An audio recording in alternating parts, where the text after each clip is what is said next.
Remember back in 2021 when the Ever Given got stuck in the Suez Canal, putting international trade at a standstill? It grabbed all the headlines and was all over social media. This is not the view you want when navigating the Suez Canal. A giant container ship wedged from bank to bank, blocking one of the world's most important shipping lanes. Well, nearly 3 years later, and the Suez Canal is facing something similar. But this time it appears to be much worse. So, Yemen's Houthi militants are launching missiles at ships navigating the Suez Canal. Now, this follows months of attacks on commercial shipping in the Red Sea. 24 hours ago, we learned of the militants' largest attack yet.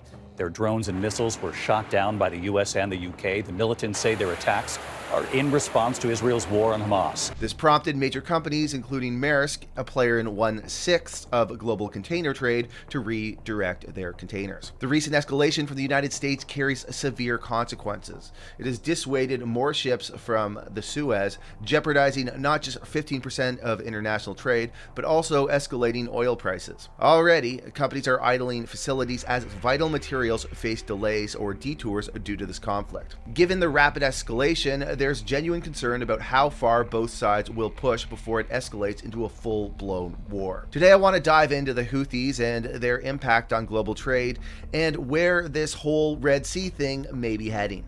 Alright, let's dive in.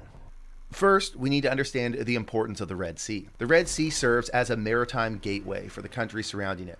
It connects the Mediterranean Sea to the Indian Ocean via the Suez Canal, which is one of the world's most heavily used shipping lanes. This makes the Red Sea a vital link between Europe, Asia, and Africa. It allows ships to bypass the lengthy and potentially hazardous route around the southern tip of Africa. The Suez Canal significantly shortens the travel distance between Europe and South Asia, reducing the journey by thousands of miles in several days. The Red Sea is a crucial route for the transport of oil and natural gas, so you can see why it's important. Now, let's get into the recent events. Things kicked off when a group of Hamas militants attacked Israeli citizens at a musical festival on October 7th. This was then followed by Israel attacking Gaza in an effort to remove Hamas from Palestine. Then on November 14th, the Houthis from Yemen, who sit in the world with similar ideologies, declared their intention to target Israeli ships. Shortly after, on the 19th, they seized the Galaxy Leader, a Japanese-operated cargo vessel linked to an Israeli businessman, along with its 25 crew members. Are now rerouting their vessels away from the Red Sea after brazen attacks like this one by Iranian-backed Houthi rebels. A dozen ships attacked in just the past month. Fast forward to the following month, the Houthis made their move with 4 missile strikes and an attempt to board the Ardmore encounter, which thankfully ended in failure. As a result of these incidents, several shipping companies started to warn about delays, and they halted shipping through the Red Sea for a day or two in order to figure out their next move. Then, on December 18th, the U.S. unveiled Operation Prosperity Guardian, a multinational task force in the Red Sea aimed at deterring and countering Houthi attacks. Regarding the Houthis, these attacks are reckless, dangerous, and they violate international law. And so we're taking action to build an international coalition to address this threat. Over 44 countries are participating in the operation, which includes countries like Canada, France, Italy, Spain, the UK, and some being unnamed. Describing the Red Sea as a critical waterway essential to freedom of navigation in a major commercial corridor facilitating international trade, the U.S. emphasized this program's significance. And as we stepped into 2024, the escalation didn't stop. The Houthis responded swiftly with their largest drone and missile attack on January 10th, launching 18 drones, 2 cruise missiles, and an anti-ship missile. Rebels began drone and missile attacks on commercial ships in the Red Sea at the start of the Israel-Hamas war. President Biden saying the Houthi attacks have endangered U.S. personnel and threatened global trade. This all culminated 2 days later when the United States, with the help of Britain and Canada, launched more than a dozen strikes on Houthi rebel targets in Yemen, targeting radar systems, air defense systems, and storage and launch sites. In the wake of this attack on Yemen, the Supreme Political Council of the Houthis said all American and British interests have become legitimate targets for the Yemeni armed forces in response to the aggression. Though at the time of this recording, there has been no attack from the Houthis. Tens of billions of dollars worth of cargo has been rerouted away from the Red Sea since Iran-backed Houthi rebels in Yemen started attacking ships last month. A new CNBC calculation putting the value of those rerouted trade now at about $80 billion. This is all important because it has shipping companies afraid to travel through the Red Sea to use the Suez Canal.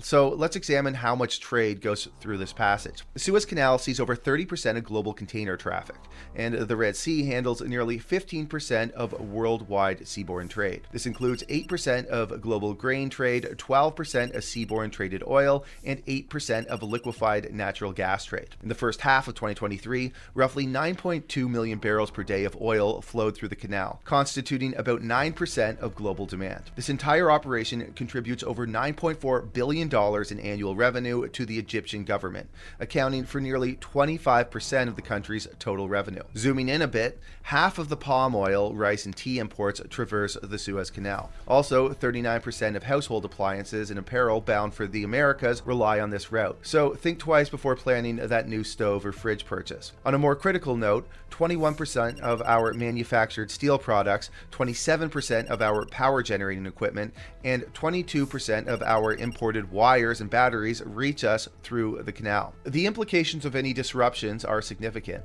And making things worse, this is a particularly important time for companies as they look to stock up on inventory before China closes their factories for weeks at the beginning of February for the Chinese Lunar New Year. So let's talk about alternative routes. As this conflict unfolded back in November, major shipping companies like Maersk and Hapag-Lloyd, among the largest in the industry, initially committed to navigating the Suez Canal despite cost concerns associated with the alternative routes. Speaking of alternatives, the Panama Canal, typically a go-to, faces its own challenges. As detailed in our previous video, El Nino-induced drought has compelled the Panama Canal authorities to limit vessels based on water levels in Gatun Lake. Now, the other options are less favorable. With the sea conflict intensifying, companies are left with a dilemma: risk crew and cargo by staying the course, or incur extra costs and reroute ships around Africa's southern tip.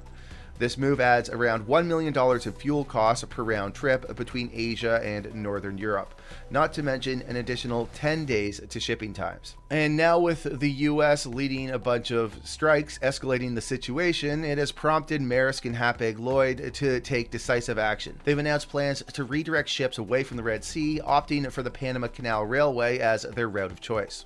Naturally, this has caused a whole host of issues for companies as they scramble to get either inventory or raw materials through. Within hours of the US and UK strikes, car giants Tesla and Volvo said they would be suspending some production in Europe due to a shortage of components, the first clear sign that attacks on shipping in the Red Sea are hitting manufacturers in the region. We are basically at the onset of this situation, and with the Houthis signaling that there will be retaliation, it means we should expect longer and more pauses in production for manufacturing companies as they find it harder to source the raw materials they need to manufacture. So let's wrap it up. I've talked a bit in the past about Zoltan Pozsar and how he views the cost of money. His take was that after Russia invaded Ukraine, the world changed. Relationships around the world would only begin to strain. And as such, we would need to view the impact on currencies and inflation that would come from destabilized shipping routes. Zoltan always likes to talk about the four prices of money, which were par, interest, foreign exchange, and price levels. This idea came from Perry Marilyn. But Zoltan has now added 3 new prices to consider: foreign cargo, shipping, and protection. Notice that all 3 of these are related to the exact same problem. I look around my office and almost everything around me is from somewhere outside of Canada. So it kind of sounds like shipping is important. Yes, with the US increasingly questioning how much they want to be a global police, it has you wondering how international shipping will work in the future. Our future prices may be impacted by both the cost of more energy to get things from point A to point B, and then we also have to worry about the cost of protection. You know, keeping them